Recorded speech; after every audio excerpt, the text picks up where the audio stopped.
आप सभी को सादर नमस्कार। आज हम गिलोय के विशेष औषधीय गुण के बारे में चर्चा करेंगे। यह जो गिलोय है,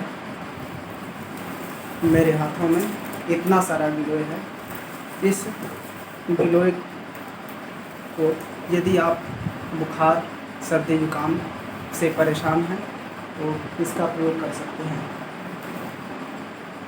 इसकी मात्रा ये है, यदि एक वयस्क व्यक्ति है तो उनके लिए इतनी मात्रा पर्याप्त है। इसे सिलबट्टे पर कूच करके एक कप जल में ये इतना गिलोय और उसमें थोड़ा सा गुड़ मिला करके तो चाय की तरह उबाल करके और इसे सुबह शाम पीने से सर्दी जुकाम या बुखार की समस्या, वायरल फीवर की समस्या ठीक होती है।